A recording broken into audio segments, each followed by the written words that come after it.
Namun di sebelah sini ada arti baru. Seorang ofisir polisi, kita menyebut seorang ofisir polisi dengan babi. Baiklah, pertanyaannya adalah,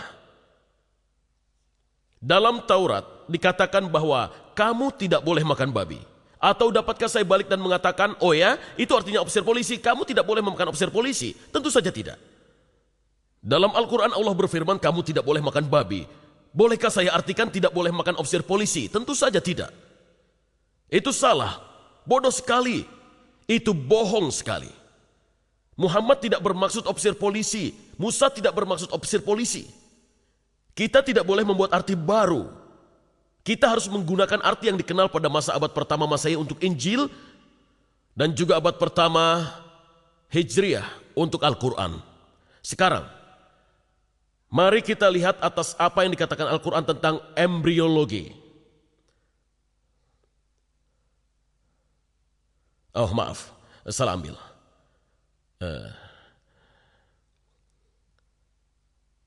Dikatakan bahwa gagasan tentang embrio berkembang melalui beberapa tahap adalah sesuatu yang modern. Dan Al-Quran mengantisipasi embriologi modern dengan menggambarkan tahap-tahap yang berbeda. Dalam pamflet karangan Kate Moore yang berjudul Pokok-pokok Embriologi Manusia, Dr. Moore mengklaim realisasi embrio berkembang melalui tahap-tahap di dalam uterus tidak pernah dibahas untuk menerangkannya sampai pada abad ke-15. Kita akan menimbang klaim ini dengan mempertimbangkan arti kata-kata Arab yang digunakan Al-Quran. Dan kedua, dengan menguji situasi sejarah yang mengarah dan mengelilingi Al-Quran. Kita akan mulai dengan melihat pada kata utama yang digunakan, yaitu kata alakoh, ayat-ayat utama. Kata Arab alakoh pada tunggal atau alak sebagai bentuk jamaknya digunakan 6 kali. Pada surat Kebangkitan Al-Qiyamah 75:35-39 kita baca, bukankah dia dahulu setetes mani yang ditumpahkan, kemudian ia menjadi alakoh, dan Tuhan menjadikan daripadanya sepasang laki-laki dan perempuan. Dalam surat orang yang beriman, Al-Mu'min 46:7 dikatakan, dialah yang menciptakan kamu dari debu. Kemudian dari setetes air mani, setelah itu dari segumpal darah yang menyerupai lintah alakoh. Kemudian dilahirkan kamu sebagai seorang anak, supaya kamu memahaminya. Pada surat Haji, Al-Hajj 225 dikatakan, hai manusia, jika kamu dalam keraguan tentang kebangkitan, maka ketahuilah bahwa kami telah menjadikan kamu dari debu. Kemudian dari setetes mani, lalu dari segumpal darah alakoh. Setelah itu segumpal daging yang sempurna kejadiannya dan yang tidak sempurna. Akhirnya pernyataan berikutnya adalah pada surat orang-orang yang beriman, Al-Mu'minun 23:12-14 yang dibaca, dan sesungguhnya kami telah menciptakan manusia dari suatu saripati tanah, kemudian kami jadikan saripati itu air mani yang disimpan dalam tempat yang kokoh atau rahim. Kemudian air mani itu kami jadikan segumpal darah, lalu segumpal darah itu kami jadikan segumpal daging, dan segumpal daging kami jadikan tulang belulang. Lalu tulang belulang itu kami bungkus dengan daging. Dan di sini, Anda telah melihat tahap-tahap menurut Al-Quran, nutfah atau air mani, alaqah segumpal darah, mudghah segumpal daging, azam tulang belulang, dan tahap kelima membungkus daging dengan otot-otot. Selama ratusan tahun, kata alaqah ini diterjemahkan sebagai berikut. Ada 10 terjemahan di sini, saya tidak akan membacakan semuanya. 3 dalam bahasa Prancis, atau segumpal darah, 3 versi, 5 dalam bahasa Inggris, baik itu segumpal darah maupun segumpal darah yang menyerupai lintah. 1 versi dalam bahasa Indonesia, di bawah sana segumpal darah kaku, atau segumpal darah, dan yang terakhir dalam bahasa Persia, khun basfa, segumpal darah. Setiap pembaca yang mempelajari reproduksi manusia akan menyadari bahwa tidak ada tahap-tahapan seperti pada segumpal darah selama pembentukan janin. Jadi ini adalah sebuah masalah ilmiah yang sangat besar. Pada kamus, ia adalah sebuah kata dari arti alaqah. Pada kata tunggal feminin ini adalah segumpal darah dan lintah. Dan di Afrika Utara kedua arti ini masih digunakan. Beberapa pasien mendatangi saya untuk meminta agar saya memindahkan segumpal darah yang ada pada tenggorokan mereka. Dan beberapa wanita datang pada saya dan mengatakan bahwa mereka tidak kunjung datang bulan. Ketika saya jawab, maaf, saya tidak dapat memberi Anda obat untuk menyebabkan datang bulan karena saya yakin Anda mengandung.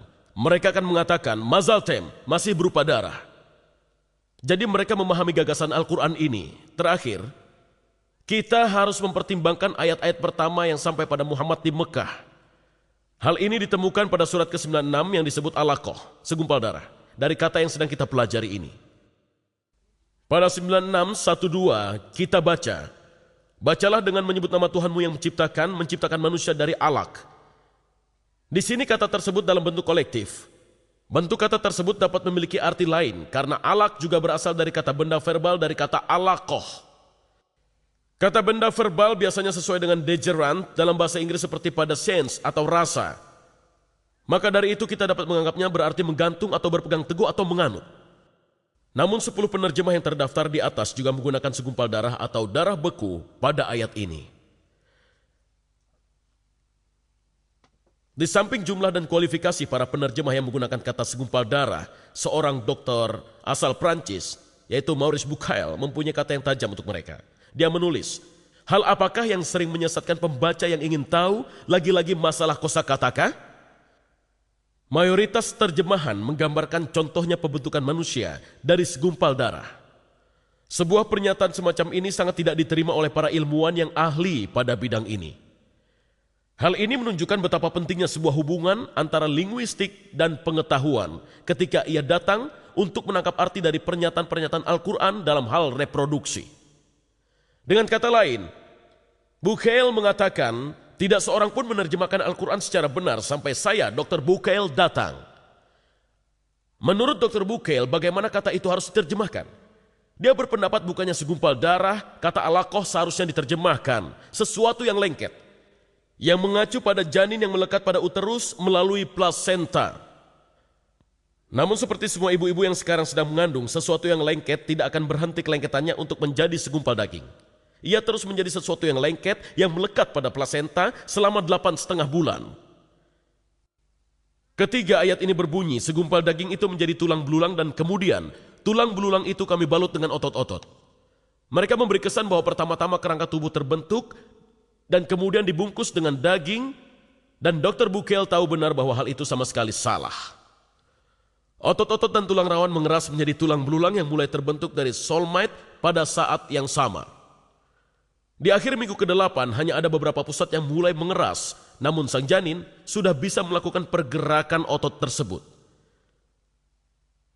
Dalam sebuah surat pribadi dari Dr. T.W. Sadler yang merupakan profesor sejawat pada anatomi embrio dan pengarang dari embriologi medis Langman, Dr. Sadler mengatakan bahwa pada 8 minggu pasca peroxation, tulang iga masih berupa tulang rawan, bukan tulang keras, dan otot-otot akan terbentuk.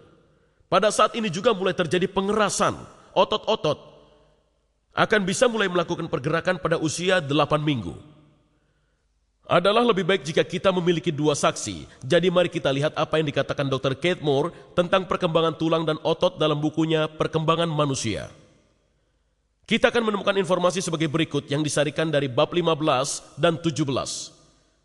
Sistem rangka tubuh berkembang melalui mesoderm.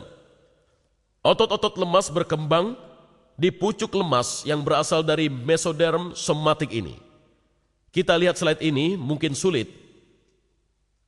Tapi ini adalah pucuk lemas dan kemudian ini adalah sedikit tulang rawan dengan dikelilingi oleh otot. Ini juga tulang rawan dan ini adalah pucuk lemas secara keseluruhan. Tulang terbentuk dan dalam bentuk tulang belulang, tapi ini adalah tulang rawan, belum menjadi tulang keras. Slide kedua menunjukkan bagaimana ia terbentuk. Ini adalah tulang rawan. Meskipun ia sebuah tulang namun terlihat seperti tulang rawan. Kemudian mulai mempunyai simpanan kalsium dan mulai mengeras dan akhirnya tulang keras terbentuk.